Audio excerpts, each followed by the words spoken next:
Next we have Red Faction.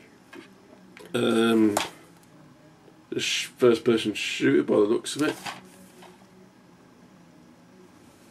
So,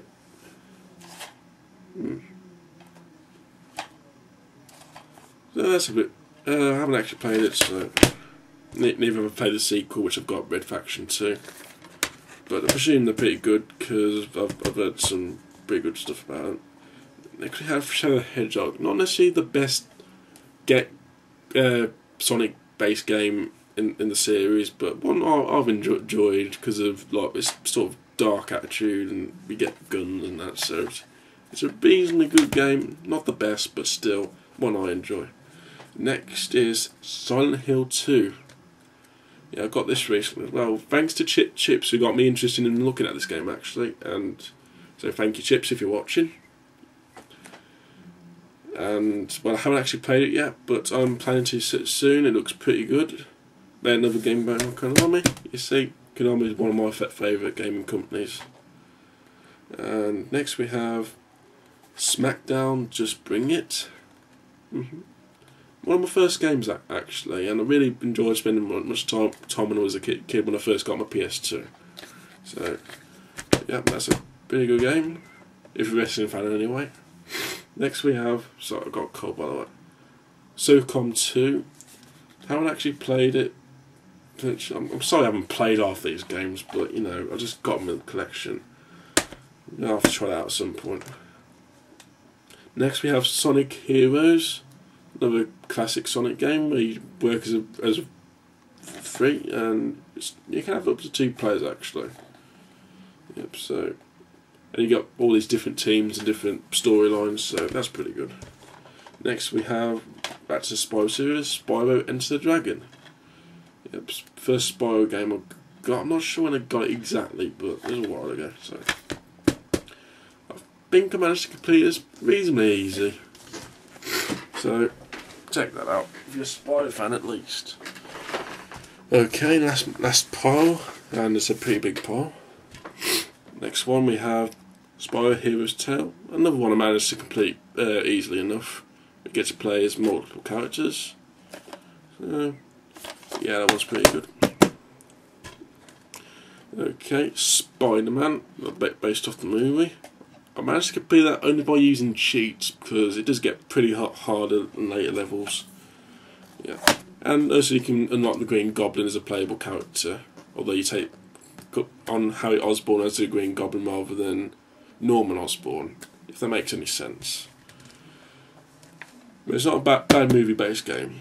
And then there's Spider-Man 2, which is another pretty good game, made by Activision. Interesting boss fights, and you can just explore the whole city. And Spider-Man 3, based on the 3rd movie.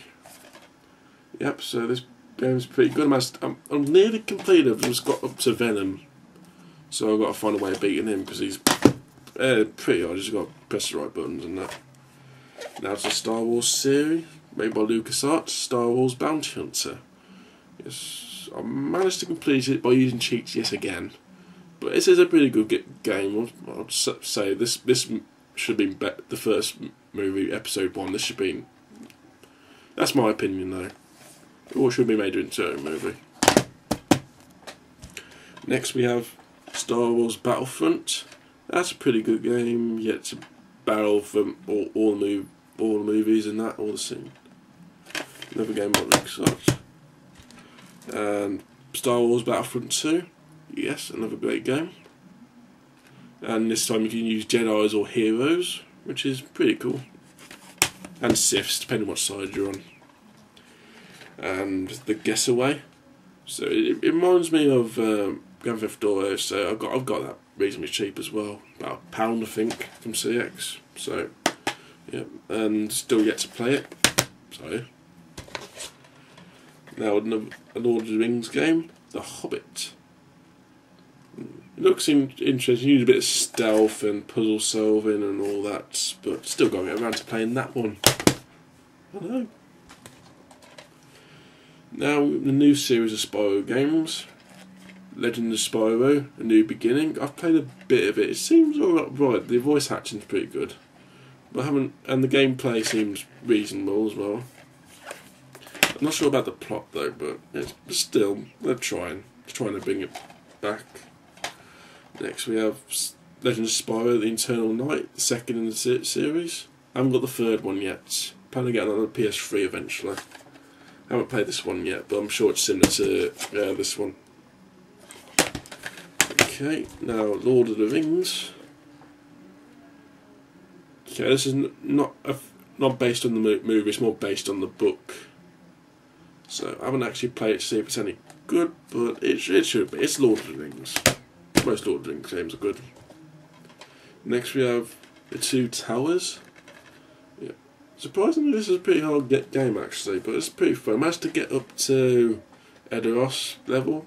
I haven't got much further than that because I got stuck on this one bit. We have to get these villagers out of the house, but they get burnt alive and they can't do anything to save them, so that's a pretty good a fun game. Lord of the Rings: Return of the King. Yeah, that's a great game, I think, but great movie-based game, and I managed to complete it. It was hard, but it was worth it.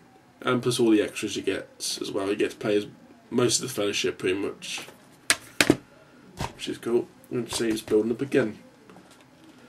Next we have Lord of the Rings: The Third Age. Basically an RPG form of Lord of the Rings. We just get played as these other characters.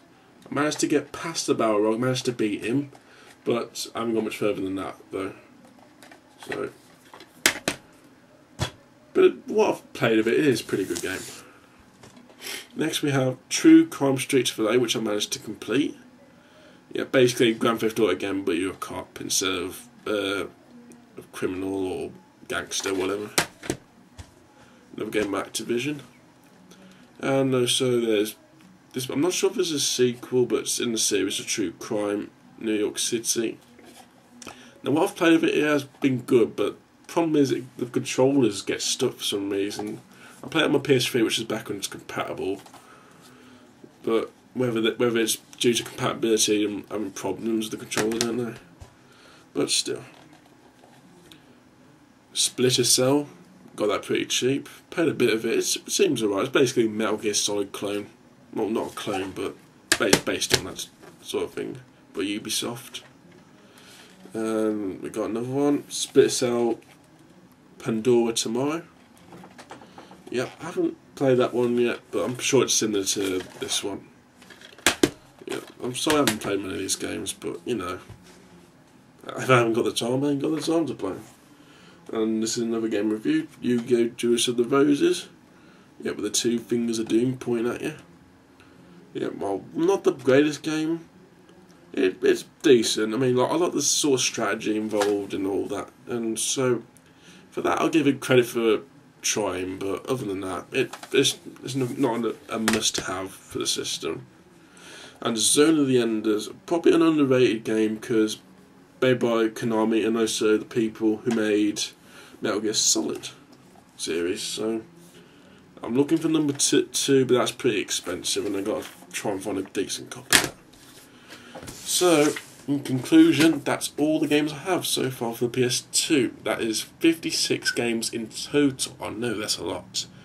Well, I hope you enjoyed my second game collection, and my third collection will be coming soon, plus other reviews. And don't worry, I've forgotten what I'm going to say. I'm sorry. Just think myself. What was I going to say? Yeah, for my third one, I'll probably do the PlayStation 3 games. I bet you never guessed that. I bet you didn't. So anyway, until next time, keep playing, but not play crap. Bye bye.